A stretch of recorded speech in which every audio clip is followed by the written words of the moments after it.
Le Seigneur vous bénisse, fidèles téléspectateurs, chers internautes, vu que nous suivez de partout à travers le monde, nous vous disons infiniment merci. Nous avons toujours l'habitude de dire s'occuper les enfers du Père, c'est notre mission. Junior Jackson Litial et c'est moi. Un très bon dimanche également à vous, partout où vous nous suivez. Je suis avec le révérend pasteur. Nous allons essayer d'en parler sur tout ce qui se passe dans le monde du message du temps de la fin aujourd'hui.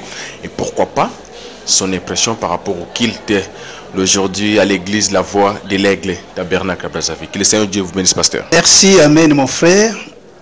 Je suis le frère Joël Wilfried Ndé. Je me trouve présentement dans le tabernacle de La Voix de l'Aigle, où j'ai pris part au service de ce matin. Et j'ai beaucoup apprécié le révérend pasteur David, qui vient fraîchement d'apporter la parole. Et ça doit faire bientôt un mois que le révérend pasteur Gabriel m'avait envoyé l'invitation. Des réunions qui devaient se dérouler du 20 au 22. Alors à cause de quelques contretemps, c'est ce matin que je suis venu pour communier avec les frères. En tout cas, pour dire vrai, je pense que la présence de Dieu était manifeste dans la salle. Le message était prêché dans la simplicité et l'humilité. Et voilà les points qui m'ont fort marqué. Je bénis simplement Dieu de m'avoir donné cette opportunité d'être compté parmi les présents à l'église ce matin. Je bénis le pasteur David avec sa femme. J'ai vu vraiment une bonne collaboration entre messieurs et madame. Je bénis le pasteur Gabel pour avoir organisé ou bien initié cette série de réunions. Je crois que le peuple de cette assemblée était fort béni. J'ai vu de nouvelles personnes qui sont arrivées. Ils étaient très intéressés. Alors je manque simplement des mots pour exprimer ma gratitude au Seigneur qui est l'artisan de tout ce que nous venons de vivre ici.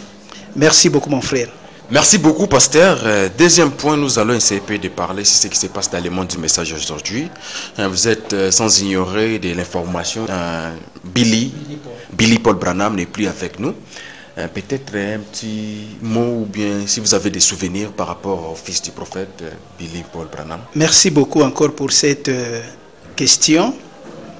Et j'aimerais commencer par adresser mes vives condoléances à la famille de Frère Branham, toute cette famille qui est éprouvée, et aussi à la communauté de l'épouse à travers le monde entier.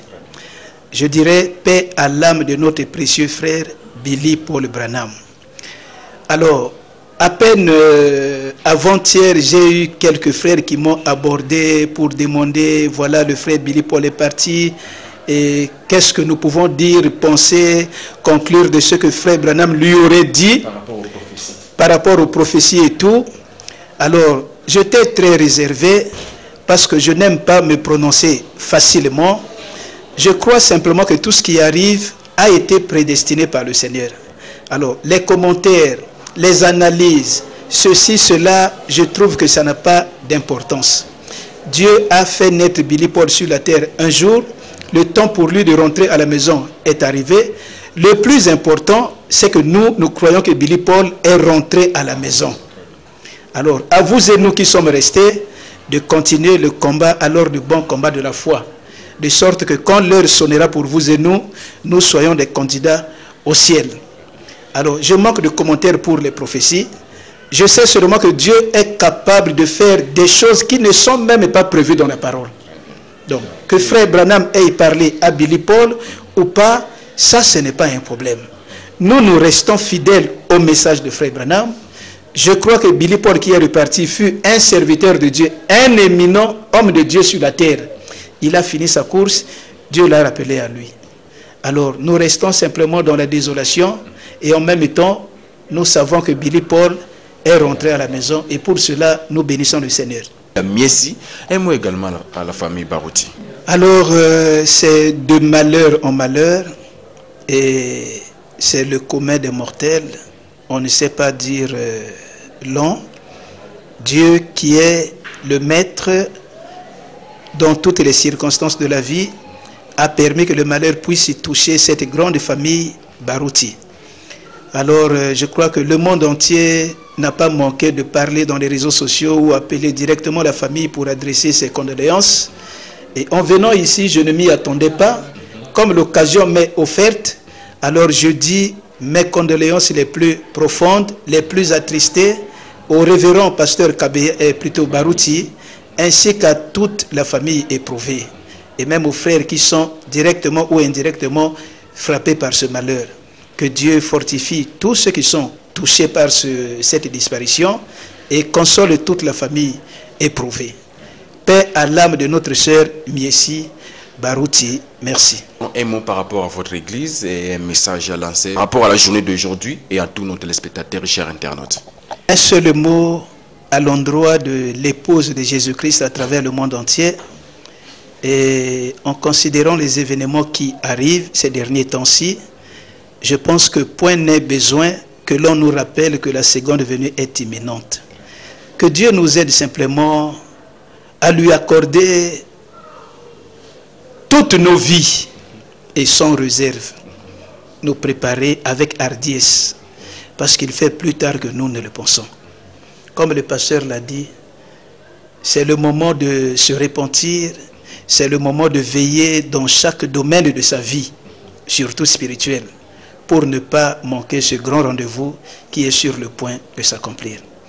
Je salue l'épouse entière du monde entier et prie simplement que la grâce de Dieu abonde dans la vie de chaque fils et fille de Dieu. C'est tout comme dernier mot. Merci.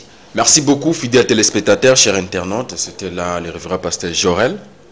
Frère Joël Ndeye. Pour donner plus de précision, je suis un ministre ordonné de message. Je suis né du ministère de révérend pasteur Kabea. Alors voilà mon identité. Merci. Ça n'est fini pour aujourd'hui. On continue cette série des interviews.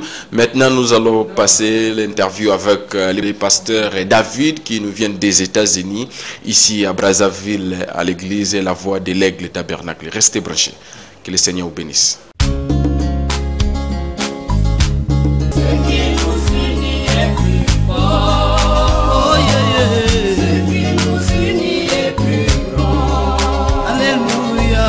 Qui